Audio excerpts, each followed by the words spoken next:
It's almost like you meant it, isn't it? So hello, and welcome. I'm Ken Robinson, and I want to talk to you about how people can discover their true talents and passions, and the difference it makes in their lives if they do that. It's what I call finding your element. And I want to say a few words about what it is, about why it matters, and what you can do about it if you feel you haven't found yours yet. I meet some people, quite a lot of people actually, who feel they don't have any real talents. They don't have any special talents to speak of. Also, they don't much enjoy the work they do, if they do work. They don't enjoy their lives all that much. You know what I'm talking about, don't you? I'm not saying it's true of you, but you know it's true of a lot of people. They don't enjoy their lives, they kind of get on with it and wait for the weekend. But I also meet people who absolutely love what they do and couldn't imagine doing anything else. If you said, why don't you stop this and try something else for a change, they wouldn't know what you were talking about. Because they'd say, this isn't what I do, this is who I am. This defines me. When I do this, I feel I'm my most natural and authentic self. It can be anything, by the way. Absolutely anything. But they would describe themselves, if I hadn't done it already for them, as being in their element. I did not make up the term, the element, by the way. It's a common expression, isn't it? We talk about people being in their element. And what I've really just tried to is describe what that means and how you can bring that about in your life if you don't have it already.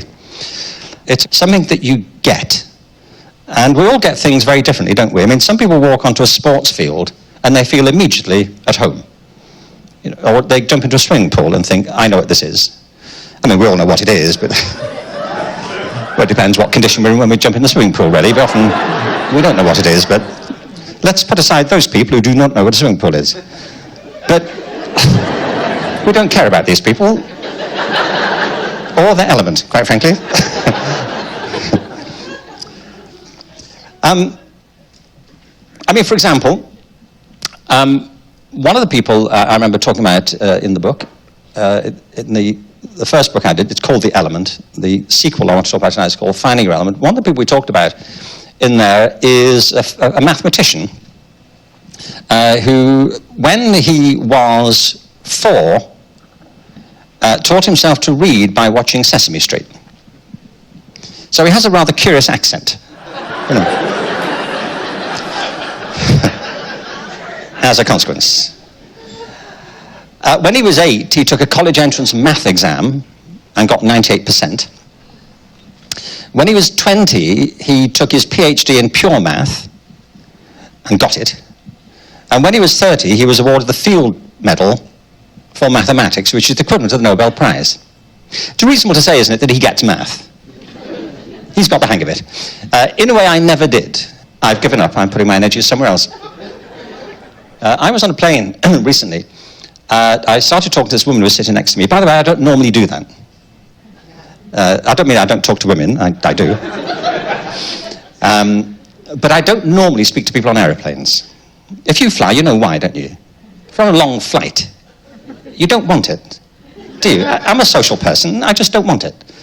Particularly on a long flight, like 5 hours. The worst thing that can happen is some people strike up a conversation with you, before they've closed the door of the plane. And, I mean, I'm happy to talk to people as we're landing. I'm perfectly happy regretting the 5-hour conversation we didn't have rather than the one we actually had that I didn't want. And I was chatting to this woman next to me and asked her what she did, and she said she's an accountant. And I said, how long have you been an accountant? She said, all my life. And I said, what drew you to you? She said, well, I was always good with numbers. I just got them. I just got them. You know what I'm talking about. Some people pick up a trumpet and just get it. I don't mean they're perfect with it, but they know what they're doing. Some people pick up a word processor and words start coming out of them. Some people, are naturally gifted in sport. My point is we all have natural talents. They're all different, but many people never discover them.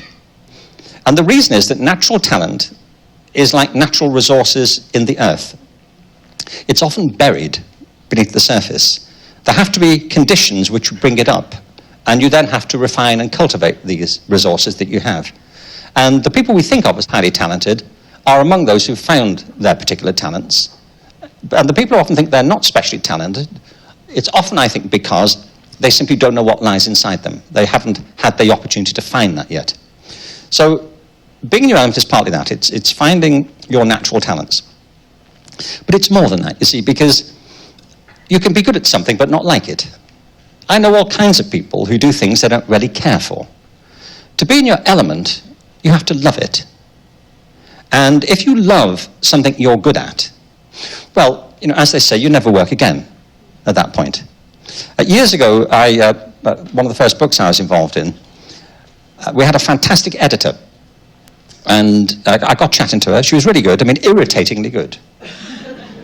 You know, she kept pointing out little faults in my writing style, which I bore, you know, with admirable fortitude, frankly.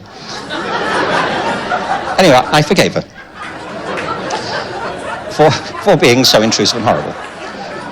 But to change the subject with her, I said, when did you get to be a book editor? In brackets, what qualifications do you feel you have to be criticised of my writing?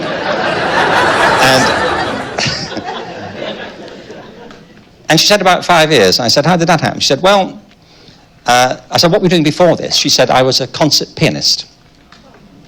I said, really? And so why aren't you doing that now? She said, well, because I'd been playing for years, and one night I was doing a concert in London, giving a concert on the South Bank in London. And at the end of it, the conductor and I went out for dinner. And over dinner, he turned to me and he said, you know, you were terrific this evening. She said, oh, well, thank you very much. He said, forgive me for saying this. He said, but you didn't really enjoy it, did you? She said, how do you mean? He said, well, you didn't really seem to enjoy the performance. She said, well, no, I suppose not really. He said, do you enjoy playing? She said, well, no, not really. He said, well, why do you do it? She said, well, I suppose because I'm good at it. And he said, you know, being good at something isn't a good enough reason to spend your life doing it. So he said, I finished the season, I closed the piano lid, I cancelled all my engagements, and I haven't played since. He said, I've spent my life since then immersed in books. And she said, I've never been happier in my life. Never been poorer, but never happier. This is the point, you have to love it. If you love something, it just doesn't feel like work. It's a passion that calls you. So to be in your element is those two things. It's doing something you have an aptitude for, that you love. And if you find that meeting point, your life goes in a completely different direction. As Confucius once said, you never work again. Confucius had not read Finding Your Element, by the way, but I feel in a way he had. Why does this matter? I think it matters enormously. There are 3 reasons, I think, why it matters. I mean, there are many, but I've got time to talk about 3 of them quickly. The first of them is personal. It matters to you, to your life, to what you do with your life, and the quality of it. I mean, I was born in Liverpool in 1950. And I know you don't believe that, by the way, the 1950 thing. No, I felt the intake of breath. I felt the surge of incredulity sweep through the audience. How can this be, you are thinking? He is so boyish. You know, but I live in LA. What can I tell you? I've had work done. What can I tell you? I mean, anyway, if you think of all the circumstances and meetings and occasions and missed opportunities, as well as actual opportunities, that led to you being born, it's a pretty extraordinary situation that you're here at all. And of course, many more people do not make it than do. So congratulations, you know. We got here. And many people didn't. And for a lot of people, life is not as long and fruitful as many other people. Somebody once said, I thought it was a wonderful comment, they said, you should never resent getting old. It's a privilege denied to many. It's curious in this town that people spend so much time pretending they're not maturing, as if it's a mistake of nature that it should happen. And maturing is a natural process. I'm going to come back to this, but to be born at all is a miracle. And what astonishes me is how little people are willing to settle for in their lives. That they'll just put up with things, endure them, but not really enjoy their being here. So finding your element, to me, is essential to personal fulfillment because it's about discovering the truth within you, who you are and what you're capable of, the things that make you feel at your most authentic, as people do when they are in their element. The things they wake up in the morning thinking, I have to get to this, as opposed to people who wake up in the morning thinking, oh God, I've got to do this again. I have the privilege to speak about finding your element in different parts of the country and signing books for the previous book as well, The Element. And I often ask people what they do and say, do you like it? And it intrigues me how often people say, they'll correct me, spontaneously say, I love it. And you know then that they've found this thing. By the way, it may not be the same thing forever.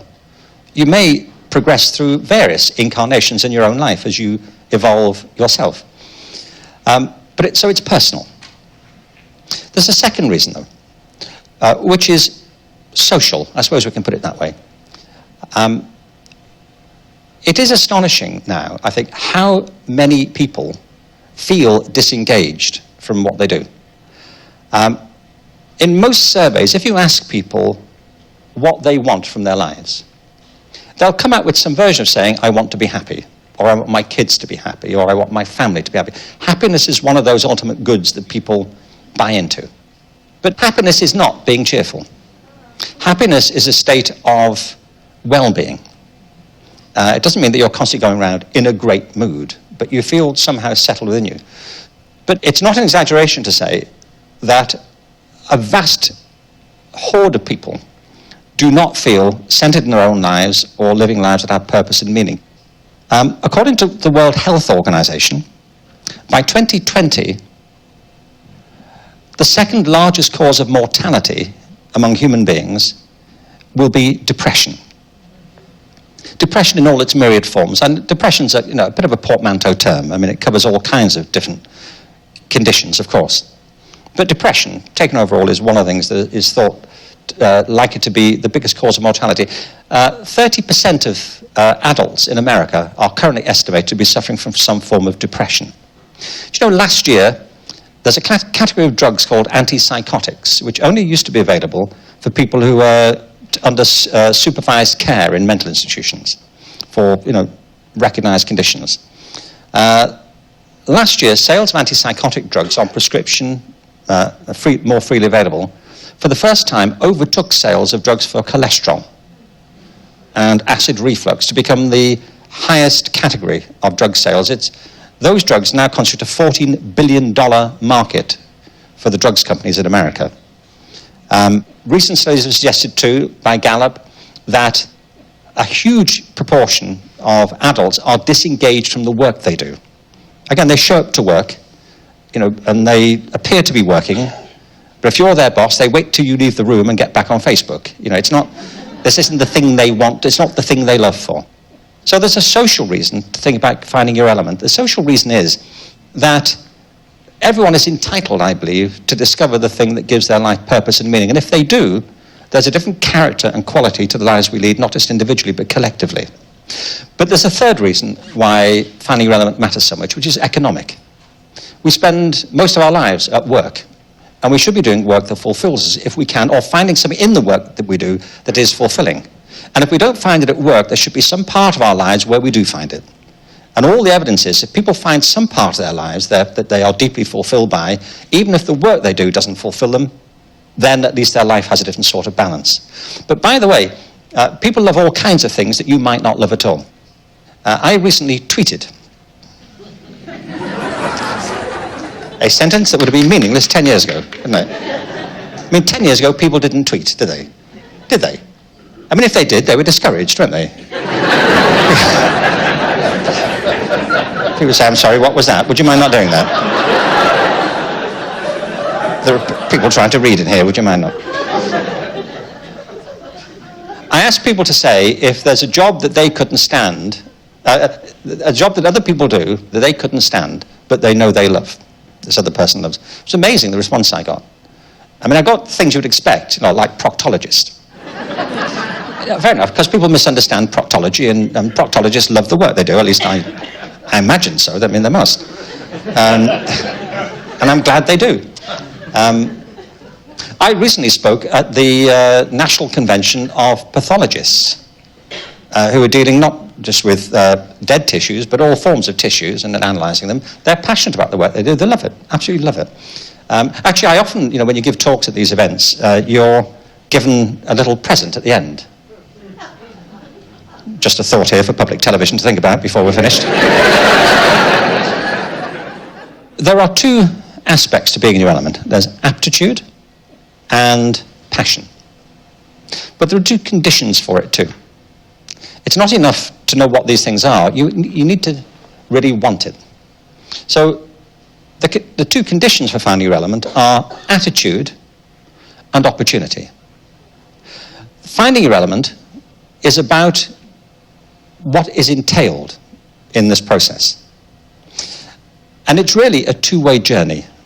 That's the point I want to make. You see, we all live, don't we, in two worlds, quite distinct worlds. What I mean is there's a world that exists whether or not you exist. A world that came into being before you did and will be there when you've gone. A world that pre-existed you and will exist afterwards. A world of other people, of objects, events, of phenomena. But there's a world that exists only because you exist. A world that came into being when you did and will end or change when you end or change according to your beliefs in these areas. A world of your consciousness, the world that is you. That place that only you know properly, if you do know it properly, but other people cannot really know properly. It's the world in which it was once said there's only one set of footprints. The world of your private being. And you see the outer world that we all share through this inner world. Anais Nin once put this beautifully. She said, "I do not see the world as it is, I see it as I am." And we frame it within our own conceptions and attitudes and belief systems. It's why we all therefore do live in often very different worlds. We see the same worlds very differently. Ya volvemos con ¿Cómo encontrar la pasión? Curioso,